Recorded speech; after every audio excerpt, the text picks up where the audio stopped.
Never bounce it.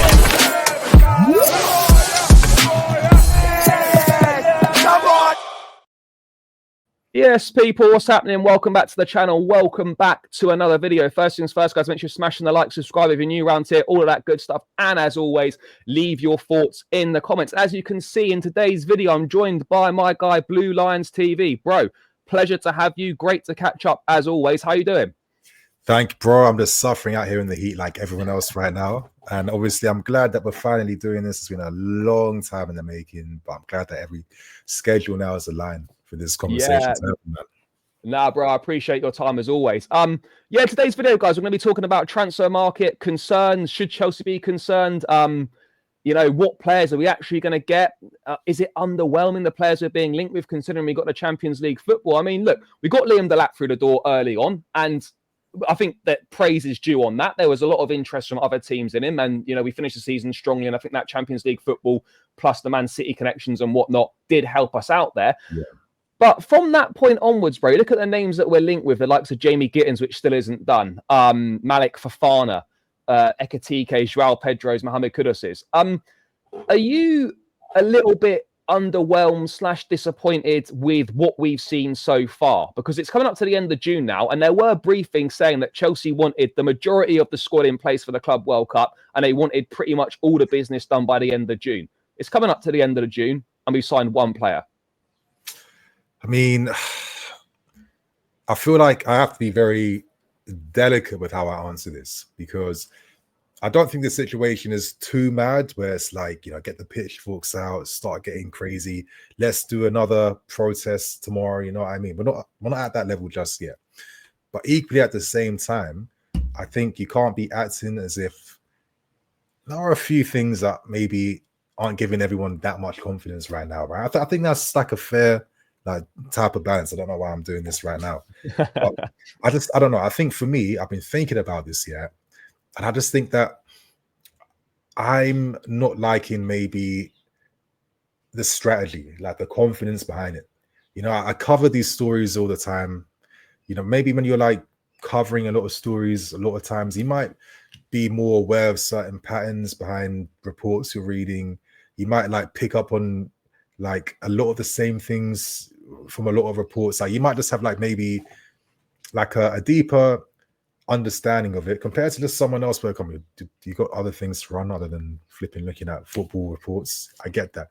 And I just think for me, I just feel like the strategy behind what we do, it doesn't really feel as clear cut all the time. It does feel like there's times where we're relying too much on opportunity over like, no, you're the 3 targets we want. We're doing everything to make it happen. It's too much like, well, we really like these guys at the top, but we like them at the price we want. And if the price is 2 million, 5 million above what we want to pay, we'll waste another 2 weeks to try and bring it down to what we want. And then we realize in the end, okay, we can't do that. Let's start look at option 2. And you're just kind of just going down the list with the same negotiation approach. Now, a part of me thinks, okay, does this happen to us maybe more than it should? Because maybe you could talk about the quality of our negotiation ability, right? Now, I'm not going to act like we haven't signed banging players. But if I was to separate the quality of the player we sign from the way we negotiated to bring them in, you could argue you've overpaid for Caicedo when you could have wrapped him up for 88 million. You overpaid for Enzo when you could have wrapped him up for less. And just let him stay at Benfica until the summer. That season was such a flop that he didn't really have to come to learn how to lose at Chelsea Football Club. You see a few deals like that. And then the successful deals tend to be the ones where you're overpaying release clauses to structure them. Cool. I'm not going to disregard that. I think that's a smart way of doing business. Well, the other deals we're seeing now is that because you've got so much money in the bank, you can afford to buy players a year or 2 in advance, not needing to see their faces for another 2 years, which most clubs, I don't think any club right now can maybe run deals like that. Outside of them deals, the way we're negotiating for targets ain't really making sense. And for me, the thing I prioritize the most, bro, is the football on the field. Honestly, I don't care about the hype, the chances, whatever. I only care about is this window, these deals, is it going to make us win? Is it going to make us have that advantage on the field?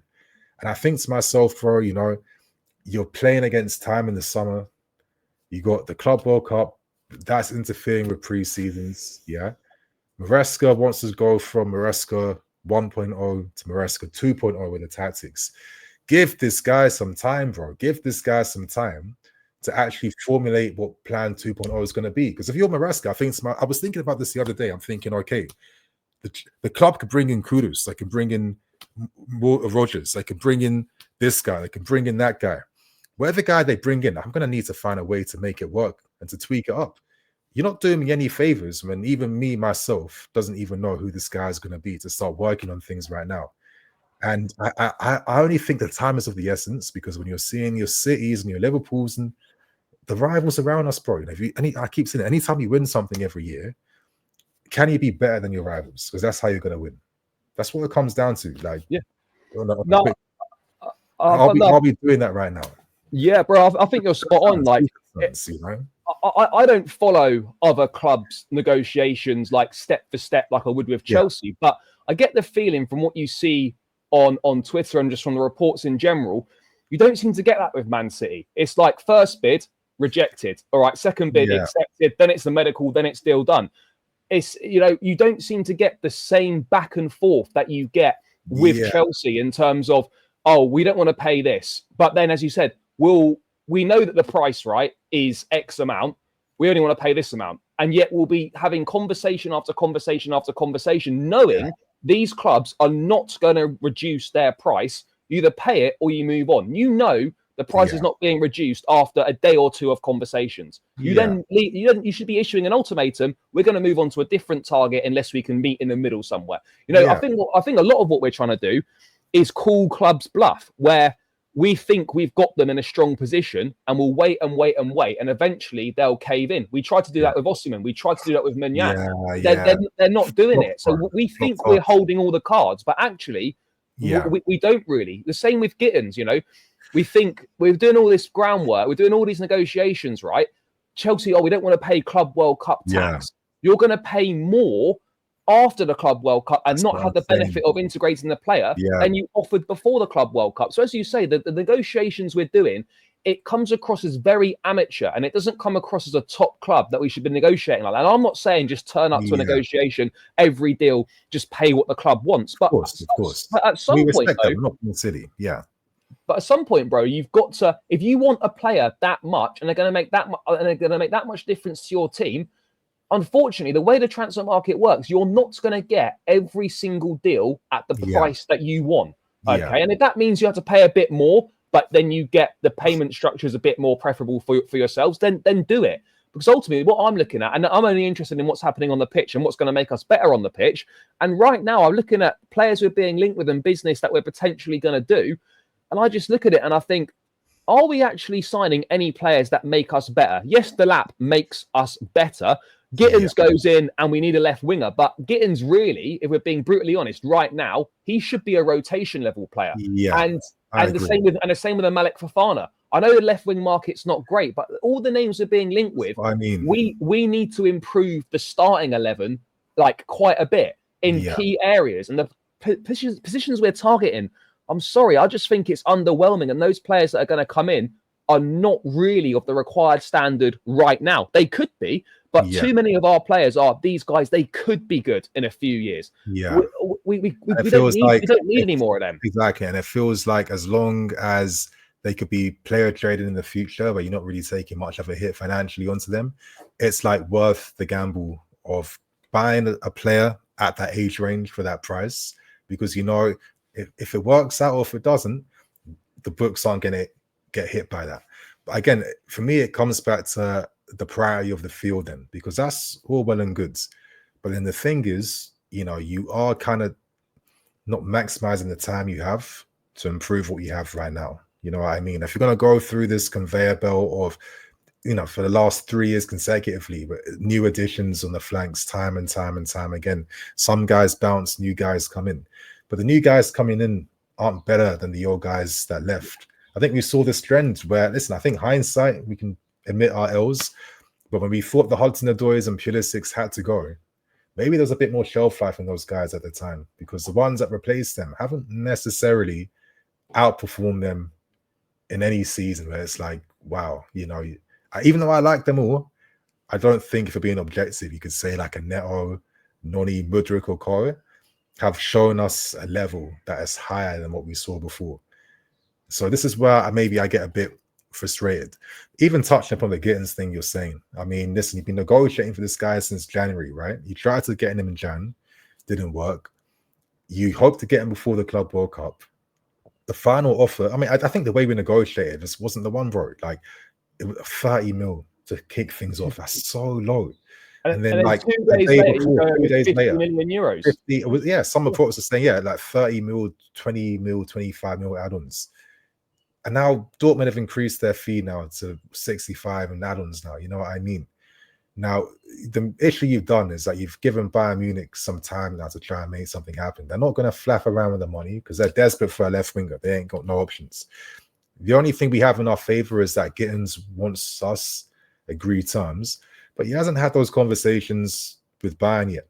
And there's nothing stopping Bayern. What if he was able to potentially persuade Gittins and be like, you know what, Gittins, I know you want to go back to London. Think about that in the future. Right now, Bayern's the future. You need to link up with Musiala. You need to link up with Olise. Talk to your Jamal Musiala. Why did he leave Chelsea to come to us?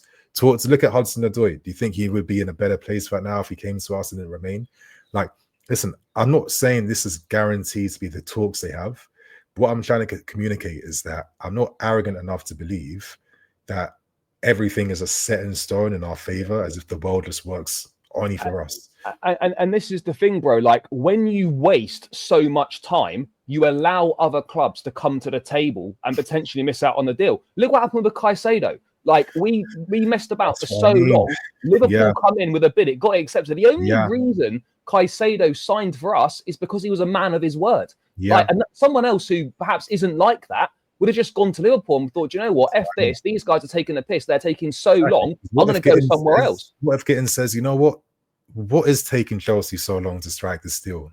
Why are you, slowing down the process over a few million valuation difference? If you really wanted me, you get me. And I'm not here to say that I'm some naive guy. You have all your number one targets on your shortlist. You only sign your number ones at whatever price. No. But my thing is, where's the balance? And for me, this is where I want to see executive football decision making. I do think at times our structure is a bit interesting to have two sporting directors. I don't think I've ever seen that in my life. And outside of that, when we're looking at stories, all of us fans, who use Twitter, who are watching videos like ours, who are reading articles, I'm sure you remember accounts of when, certain players who have been brought up have come from Joe Shields, certain players who are brought up have come from Stewart, certain players who are brought up have come from Winsley, and certain players have come up from the data team. Like, where is that unity, right?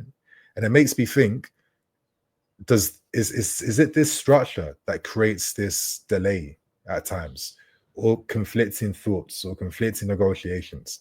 It's like, are they just in full alignment, as if they're like conjoined twins or something in every decision? Surely that can't be the case. Surely I want this guy, I want Garnacho. I think his underlying numbers are flipping ridiculous. I think that for the price of getting him for, he can do big things. This is the guy I'm pushing. Oh, no. But I think Gittins is the one that we should be going for because of these underlying numbers and the underlying that numbers that XG, whatever. You know what I mean? Like, this is my only explanation behind. That's what I mean. How do you? This is my only explanation behind how. Listen, I don't want to act like I'm not talking as if this is a doomsday scenario, but it's optimization. That's.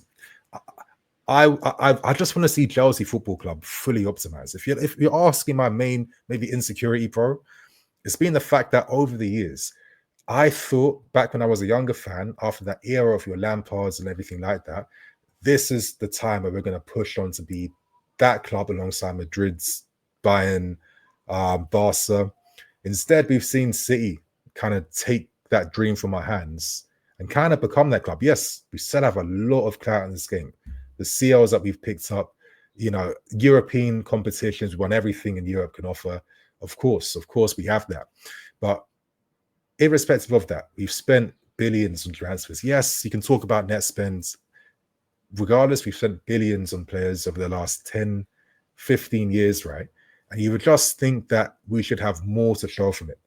And I think I first got, we missed out on the next grand era that would have matched your Lampards and Drogba's and co. When De Bruyne, Salah, Lukaku, and all these guys weren't the new team alongside Eden Hazard. There's an out universe out there where there's an out universe version of me that is still seeing Hazard, De Bruyne, and Salah playing but together. Also, bro, we are that club right now.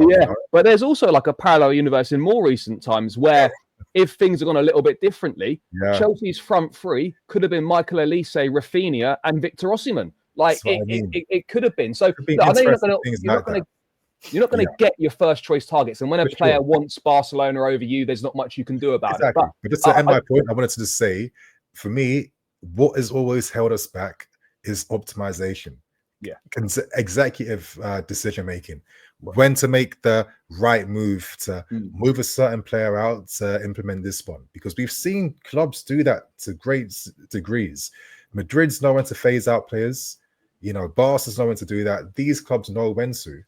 And we struggle to just know when it's time to make that football decision, either in the market or in terms of moving players on, or in terms of who to promote into the team. And it's always too much of a short-term priority and not like, okay, what's the plan going to be like? Now, we have a long-term plan right now, but are we delaying that plan with how we execute decisions in the market right now? Bro, I'll be honest. There's a long way to go, by the way. So I don't want people to think that I'm moaning about the window and it's a complete disaster. However, I feel like so far we have wasted so much time, and I feel like you're spot on when you say optimization. There's no excuses, in my opinion, why Jamie Gittins and Mike Maignan are not playing football for Chelsea at the Club World Cup. If you are serious, right? And look, goalkeeping market, by the way, is not great. It's difficult. You don't get an opportunity to make a massive upgrade with a top-class goalkeeper very often. Think about all the money we've, quote-unquote, wasted over the last few years, right?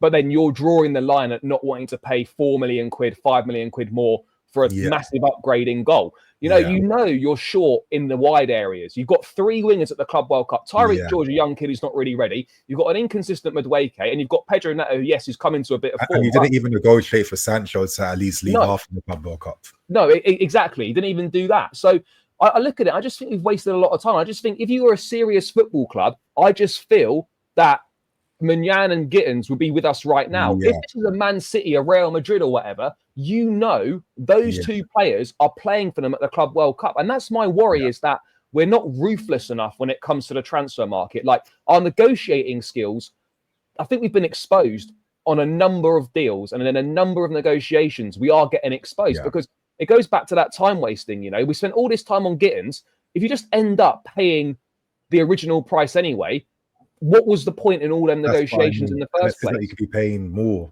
now, and now you run the risk that, listen, I think we still have a good chance that Gittins will come through. Yeah, agreed. I'm not going to ignore that Bayern could do a Bayern as they've done recently over the years. Like for me, man, even to like add to your point as well, because I really want to stress this, like, I want to have that conversation between like in that gray area. You know what I mean?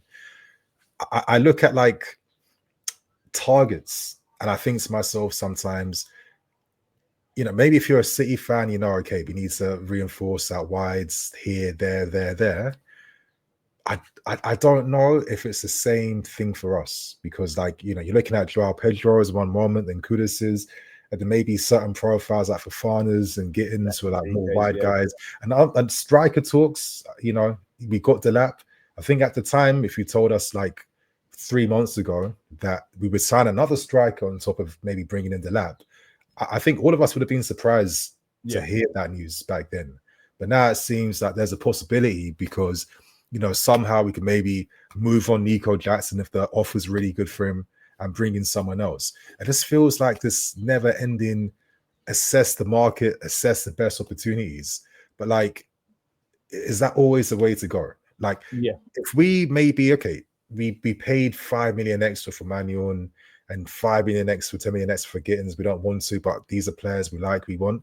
I'd accept that if it means, okay, maybe you're not going to sign this other player for 60 mil. You might, use one of the players in your squad to promote. You know what I mean? Or you might like, okay, you're not going to sign competition for Kukurea. You're going to give Ishe Samuel-Smith a chance to see what he can do. Like, that's the type of football decisions where it's like, listen, not everything can work in your favor, but how do you skirt to find that balance? How do you like surf on those waves? You know what I mean? And I just think a lot of times, man, we're just kind of like crashing. We can't keep our balance at the moment. And I just kind of feel like this is the window, especially after all that sacrifice, not even sacrifice. I mean, the pressure is the best way to describe it, to get Champions League football, you know, wage bill, flexibility, all this type of stuff.